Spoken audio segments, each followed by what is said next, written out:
She stood quietly in the priority boarding line, ticket in hand, when an attendant pulled her out, insisting she didn't belong. What no one realized was that the black woman they had just humiliated wasn't just another passenger. She was the software architect who had built the very app the airline relied on. And her calm, devastating response left the entire crew reeling. The airport was alive with its usual rhythm, rolling suitcases clattering across the floor, the muffled voices over the PA system announcing destinations, and the subtle buzz of impatient travelers waiting to board.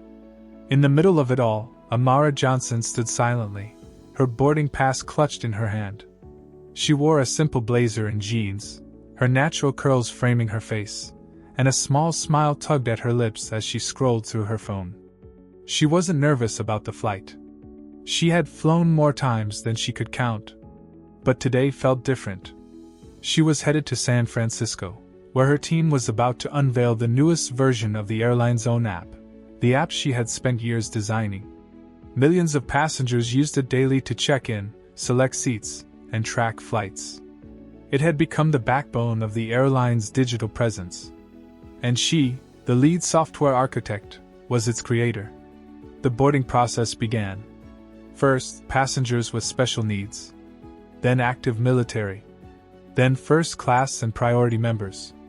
Amara's boarding pass clearly displayed priority, in bold letters, the perk of her frequent flying status earned through countless business trips. She stepped forward with the small group gathering near the gate. But before she could scan her ticket, a voice cut through the chatter. "Excuse me, miss. You'll need to step aside." Amara turned, surprised. A gate agent in uniform was gesturing firmly toward her. For a moment, she thought it was a mistake. She glanced at the other passengers moving forward, mostly white men in suits, some families with children. None were stopped. Only her. She held out her boarding pass. "I'm priority," she said politely. The agent's expression was sharp, dismissive. "This line is for priority passengers only. Please move to general boarding." Confusion rippled across Amara's face. She tapped the pass with her finger.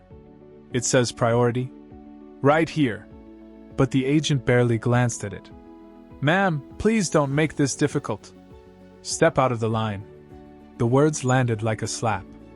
The passengers around her shifted uncomfortably, some avoiding eye contact, others staring with quiet disbelief.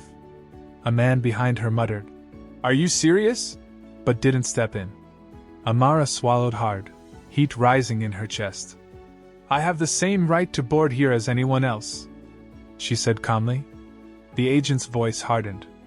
"You're holding up the line. Move, or I'll call security." Gasps stirred among the crowd. Someone pulled out a phone, recording. Amara felt every eye on her, the sting of humiliation burning deeper with each passing second. But she didn't move. She stood firm, her boarding pass still in her hand. Her voice, though soft, carried strength. "You see this boarding pass? You see the word priority? I earned it. And I will not step aside because you've decided I don't belong here." The agent's jaw tightened, but before she could respond, another staff member, a supervisor by the look of his badge, approached. He glanced between Amara and the agent, irritation on his face. "What's going on here?" The agent crossed her arms.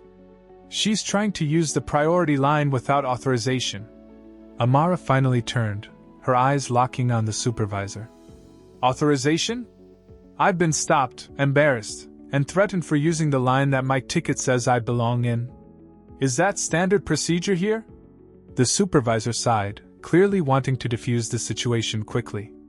"Ma'am, let's just move you to the main line so we can keep boarding on schedule." And that was when Amara's composure shifted. She slipped her phone into her bag and squared her shoulders, her voice steady but laced with quiet authority. "No. You've both made an assumption about me. You looked at me and decided I wasn't priority. You didn't scan my ticket. You didn't even read it properly. And now you're trying to brush me aside like I'm the problem. But here's the truth, I'm not just a priority passenger. I'm the reason you have a priority line at all." The supervisor blinked, confused. "Excuse me? Amara pulled out her ID badge from her bag and held it up. The airline's logo gleamed on the plastic. Beneath her name, Amara Johnson, lead software architect.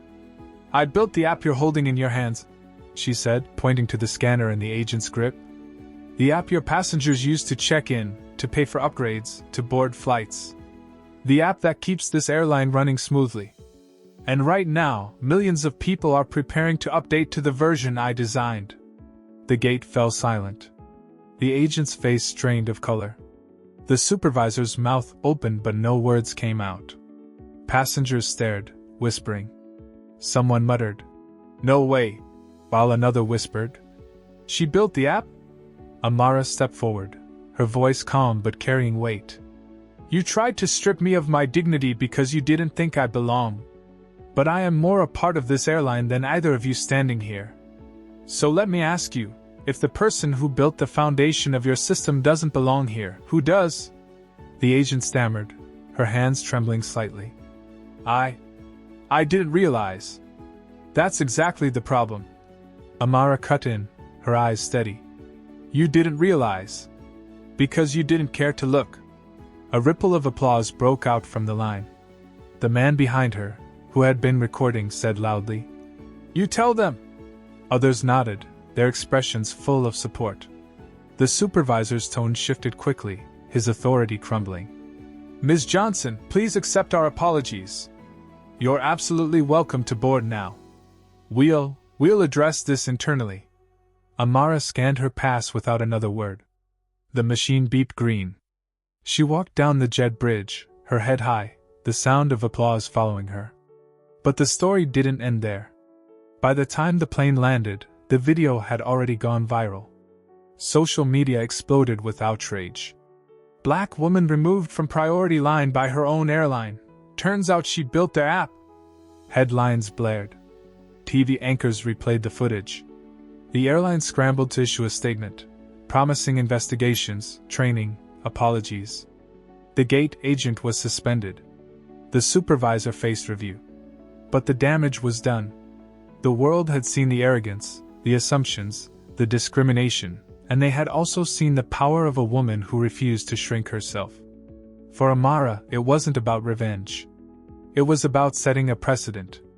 She knew little Marcus watching the video at home would learn that sometimes the only way to claim your space is to stand tall, even when the world tries to shrink you. And for the airline? They learned that the face of innovation they had built their digital empire on was the same face they had tried to push to the side. And the world never forgot. If Amara's story moved you, hit that like button so it reaches more people. Share it with someone who's ever been underestimated or told they don't belong. And subscribe to this channel for more powerful stories that remind us all, dignity is not a privilege, it's a right.